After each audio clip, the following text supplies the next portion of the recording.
Amos and Boris.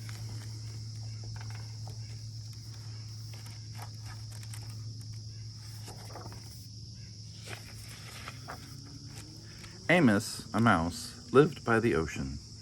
He loved the ocean. He loved the smell of the sea air.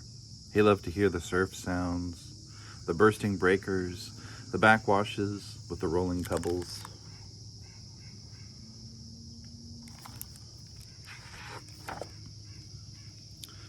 He thought a lot about the ocean, and he wondered about the faraway places on the other side of the water.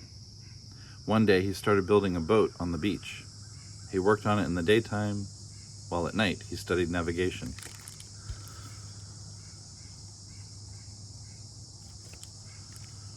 When the boat was finished, he loaded it with cheese, biscuits, acorns, honey, wheat germ, 2 barrels of fresh water, a compass, a sextant, a telescope, a saw, a hammer, and nails, and some wood in case repairs should be necessary, a needle and thread for the mending of torn sails, and various other necessities such as bandages and iodine, a yo-yo, and playing cards. You know, for solitaire. On the 6th of September, today, with a very calm sea, he waited till the high tide had almost reached his boat. Then, using his most savage strength, he just managed to push the boat into the water, climb on board, and set sail.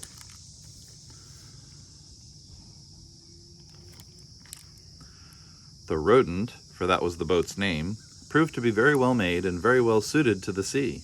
And Amos, after one miserable day of seasickness, proved to be a natural sailor, very well suited to the ship. He was enjoying his trip immensely. It was beautiful weather. Day and night he moved up and down on the waves as big as mountains. And he was full of wonder, full of enterprise, and full of love for life. Joie de vivre. One night, in a phosphorescent sea, he marveled at the sight of some whales spouting luminous water, and later, lying on the deck of his boat gazing at the immense starry sky, the tiny mouse Amos, a little speck of a living thing in the vast living universe, felt thoroughly akin to it all. Overwhelmed by the beauty and mystery of everything, he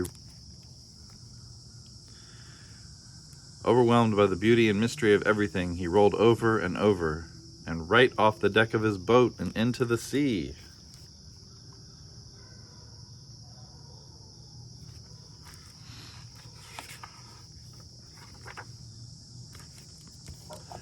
You know, maybe he should have put a guardrail there.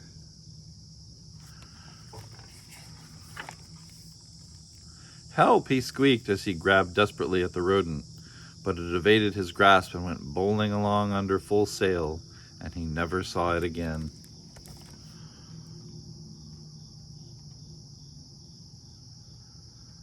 This is probably also underscoring the importance of having at least one other person with you on the boat. And there he was. Where? In the middle of the ocean. 1,000 miles from the nearest shore, with no one else in sight as far as the eye could see, and not even so much as a stick of driftwood to hold on to. Should I try to swim home, Amos wondered, or should I just try to stay afloat? He might swim a mile, but never 1,000. He decided to just keep afloat, treading water and hoping that something, who knows what, would turn up to save him. But what if a shark or some big fish, a horse mackerel, turned up? What was he supposed to do to protect himself? He didn't know.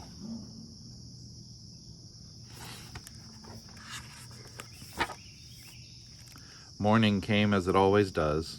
He was getting terribly tired. He was a very small, very cold, very wet and worried mouse. There was still nothing in sight but the empty sea. Then, as if things weren't bad enough, it began to rain. At last the rain stopped, and the noonday sun... Well, let's show you the picture of the rain before the sun comes. Poor mouse, he's getting wet. Sorry. Yes, I know, he was already wet. At last the rain stopped, and the noonday sun gave him a bit of cheer and warmth in the vast loneliness. But his strength was giving out. He began to wonder what it would be like to drown. Would it take very long?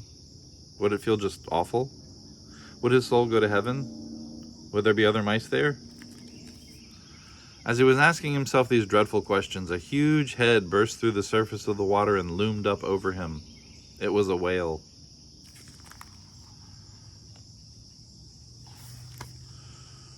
"What sort of fish are you?" the whale asked. "You must be one of a kind." "I'm not a fish," said Amos. "I'm a mouse, which is a mammal, the highest form of life. I live on land." "Holy clam and cuttlefish," said the whale. "I'm a mammal myself, though I live in the sea. Call me Boris," he added. Amos introduced himself and told Boris how he came to be there in the middle of the ocean.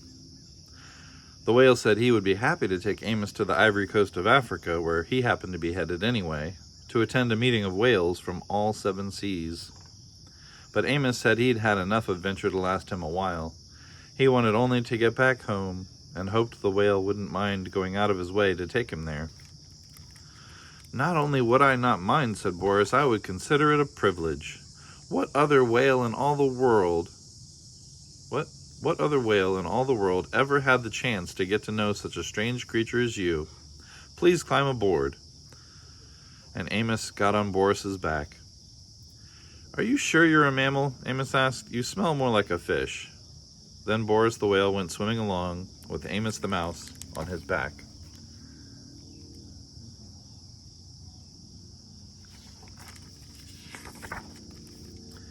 What a relief to be safe, so secure again.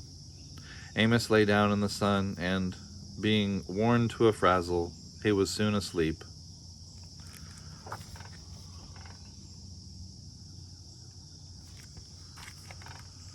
Then, all of a sudden, he was in the water again, wide awake, spluttering and splashing about. Boris had forgotten for a moment that he had a passenger on his back and had sounded. When he realized his mistake, he surfaced so quickly that Amos was sent somersaulting, tail over whiskers, high in the air. Hitting the water hurt. Crazy with rage, Amos screamed and punched at Boris until he remembered he owed his life to the whale, and quietly climbed on his back. From then on, whenever Boris wanted to sound, he warned Amos in advance and got his okay, and whenever he sounded, Amos took a swim.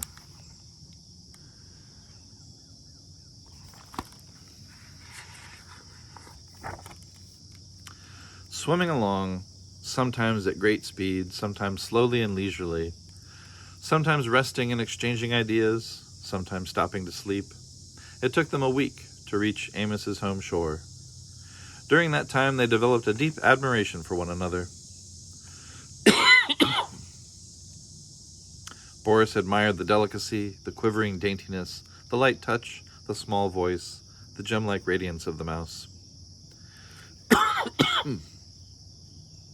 Amos admired the bulk, the grandeur, the power, the purpose, the rich voice, and the abounding friendliness of the whale.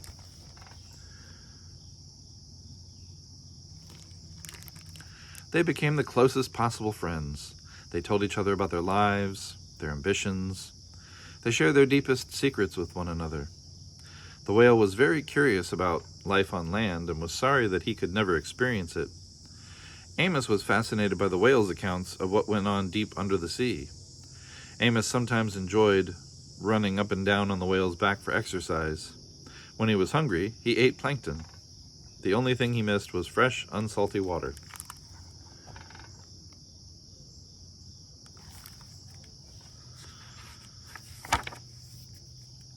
The time came to say goodbye. They were at the shore. "I wish we could be friends forever," said Boris.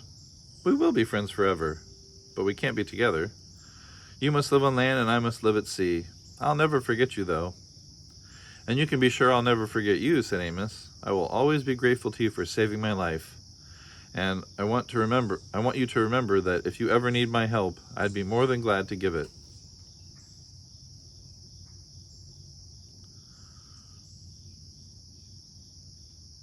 How he could ever possibly help Boris, Amos didn't know, but he knew how willing he was. The whale couldn't take Amos all the way in to land, so they said their last goodbye, and Amos dived off Boris's back and swam to the sand.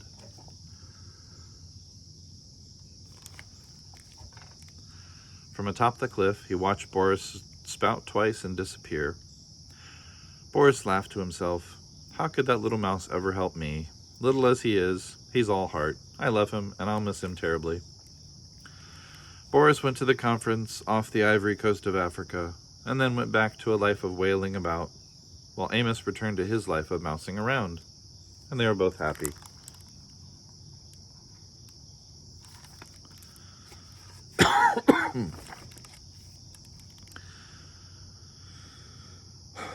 Many years after the incidents just described, when Amos was no longer a very young mouse and when Boris was no longer a very young whale, there occurred one of the worst storms of the century, Hurricane Yetta. And it just so happened that Boris the whale was flung ashore by a tidal wave and stranded on the very shore where Amos happened to make his home.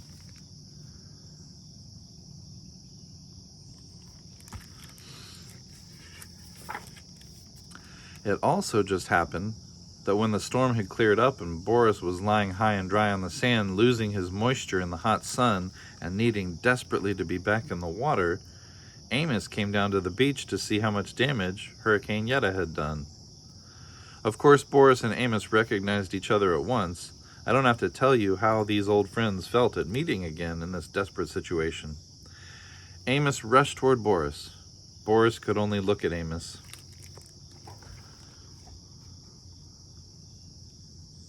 He's sad. Sad face. Amos, help me, said the mountain of a whale to the moat of a mouse. I think I'll die if I don't get back in the water soon.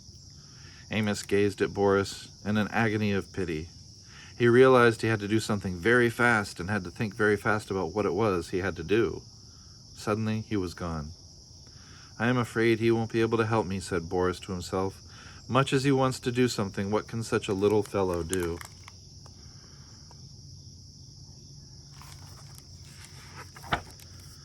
Just as Amos had once felt all alone in the middle of the ocean, Boris felt now lying alone on the shore.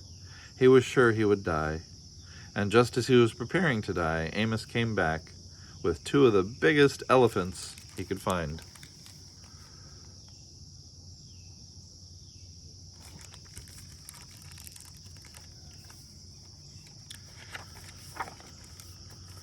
Without wasting time, these two good-hearted elephants got to pushing with all their might at Boris's huge body until he began turning over, breaded with sand and rolling down toward the sea.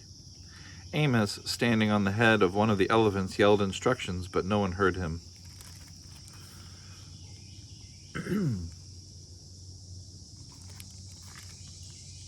In a few minutes, Boris was already in water, with waves washing at him, and he was feeling the wonderful wetness. You have to be out of the sea really to know how good it is to be in it, he thought. That is, if you're a whale. Soon he was able to wiggle and wriggle into the deep water.